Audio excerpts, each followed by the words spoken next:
ایک ہمارے یہاں پہ مسجد ہے جہاں پہ ہم اکثر جاتے ہیں جمعہ پڑھنے کے لیے. تو وہاں پہ کیا ہوا کہ ادھر جمعے کا ٹائم تھا, عصر کی نماز کا وقت تھا, تو ہم لوگ جماعت میں تھے. تو ایک صاحب جو ہے نا وہ بیچارے ان کو کوئی آئی تھنک ہارٹ کا پرابلم ہوا, وہ کلیپس کر گئے, لٹرلی ہی فیل وائل پریئنگ.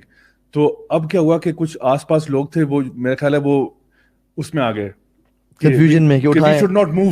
او سبحان اللہ. لیکن ایک ماشاءاللہ صحابی جو ہے نا جو ہمارے جو ہے نا مسجد کے ساتھی ہیں, وہ جو ان کے بالکل پچھلی صف میں تھے, وہ انہوں نے ایک دم سے جا کے ان کو پکڑ لیا, ٹھیک ہے, ان کو تھام لیا, گرنے سے پہلے روک لیا, پکڑ لیا, اور وہ ان کو سائڈ پہ لے کے چلے گئے, اور ان کو سائڈ پہ بٹھایا, پانی پلایا ان کو. جو ہے نا وہاں پہ مسجد کا جو خادم ہوتا ہے اس کو بلا کے کہا کہ آپ اس کا خیال رکھیں, گارڈ جو تھا اس کو کہا اس کا خیال رکھیں, اور پھر انہوں نے صف کو دوبارہ جوائن کیا اور نماز کمپلیٹ کی. اور اس ٹائم تک ہم سارے اٹھ کے باہر آ گئے تھے اور سب کچھ کیا. تو مجھے اس میں آئیڈیا ہوا کہ کبھی کبھار ایسا ہوتا ہے کہ ایک جینوئن نیڈ ہوتی ہے نماز کے اندر, یا فار ایگزامپل کبھی کبھار ایسا ہوتا ہے کہ کوئی بندہ جو ہے جس کو ایک دم سے نماز کے بیچ میں قضاء حاجت کے لیے جانے کا ہو گیا, ٹھیک ہے, اور وہ نکل جاتا ہے, وہ تو اب ساری دنیا ویٹ کر رہی ہے کہ بھائی میں صف خالی پڑی ہوئی ہے, اور کوئی اس کو پورا نہیں کر رہا کیونکہ اب سب کو لگ رہا ہے کہ نہیں یار جس جگہ پہ میں ہوں وہاں پہ نہیں.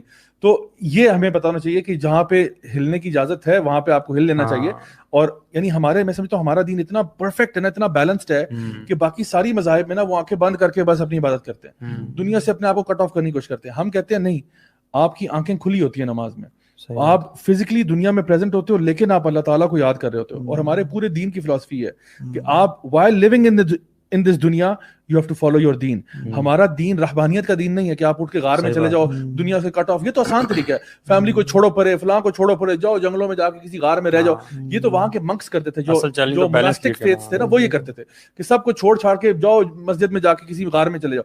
لیکن یہ طریقہ نہیں ہے. آپ نے دنیا میں رہتے ہوئے یعنی جتنا آپ میں سے بہترین وہ ہے جو لوگوں کو نفع پہنچاتا ہے زیادہ, آپ دوسروں کے بینیفٹ کے لیے کام کرتے ہو. اور سبحان اللہ, یعنی جتنا زیادہ یہ جو دین کے بات پہنچانا, دین کی دعوت دینا, یہ اتنا بڑا اجر ہے اس کا. میں آپ کو بتاؤں کہ یعنی لوگوں کو بینیفٹ دینا اس اعتبار سے کہ جب آپ کسی کو دین کی بات بتاتے ہو نا اور وہ اس کو فالو کرتا ہے, تو اس کا جتنے بھی وہ کام زندگی میں کرے گا نا وہ سارے آپ کے کھاتے میں آ رہے ہیں, کیونکہ آپ نے اس بندے کو گائیڈ کیا تھا. اب وہ جس کو گائیڈ کرے گا اس کے بھی سارے اکاؤنٹ آپ کے کھاتے میں آ رہے ہیں. یعنی اس لیے یعنی دین کی دعوت دینے میں ہمیں آگے ہونا چاہیے اور لوگوں تک خیر کی بات پہنچانا. تو اگر آج ہمارا یہ شو دیکھ کے کچھ لوگ جو ہیں وہ فائدہ اٹھا رہے ہیں, ان کو پتہ لگ رہا ہے کہ یار نماز میں خوشی ہونا چاہیے, یہ طریقہ, یہ میتھڈ ہے, تو پلیز اس کو لوگوں تک پہنچائیں, لوگوں تک پھیلائیں, لوگوں تک یہ باتیں شیئر کریں, تاکہ اگر آپ نے کسی کے ساتھ شیئر کر دیا ہے اور وہ پوری زندگی اگر اپنی نماز میں خوشبو رکھے گا, سارا کریڈٹ آپ کے اکاؤنٹ میں آ رہا ہوگا, اس کو بھی ملے گا, اور پھر وہ جس کو بتائے گا وہ سارا بھی آپ کے. تو جو دائی ہوتا ہے نا دین کا, وہ بیسکلی ملٹیپل کما رہا ہوتا ہے, تو اس لیے پھر اس کے لیے رسپانسبلٹی بھی بڑھ جاتی ہے. جو آپ بات کہہ رہے تھے نا, میرے ذہن میں وہ حدیث آ رہی تھی کہ وہ حدیث میں یہ بھی تو آتا ہے نا کہ کوئی زہریلا جانور اگر آ جائے تو اس کو بھی آپ مار سکتے ہیں اگر آپ نماز کی حالت میں.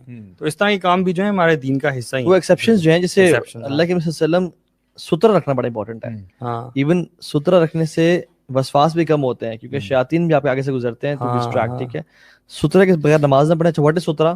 ٹھیک ہے, وہ ایک 1.5 فٹ کا کوئی بھی چیز ہو جو کہ آپ سامنے رکھنے, اپنے سجدے کی جگہ سے ایسے تھوڑا سا آگے, تاکہ آپ کا سر اس پہ جو ہے نا وہ کھب نہ جائے. ٹھیک ہے, اور وہ پہ رکھے تاکہ اس کے بیچ میں کوئی چیز نہ گزرے. خیر ہم فقہی مثال بھی نہیں جانا چاہ رہے, لیکن ایک بکری جب آپ صلی اللہ علیہ وسلم کے ساتھ سے وہ رک نہیں رہی تھی, تو آپ صلی اللہ علیہ وسلم دیوار سے اپنا حتیٰ کہ پیٹ ٹچ کر لیا, دیوار کے پاس واک کر کے گئے تاکہ پیچھے سے گزر جائے, میری نماز میں ڈسٹریکشن کا باعث. یعنی چل بھی سکتے ہیں اگر ضرورت ہو تو. ٹھیک ہے, جیسے وہ 2 نمازی ہیں تو جس طرح ہے تو اس کو کر سکتے ہیں پیچھے. لیکن اس میں حکمت کا تھوڑا سا خیال رکھیں کہ مسجد میں آپ اور لوگوں کو نہیں پتہ اس چیز کا, اور نماز میں آپ چل رہے ہیں.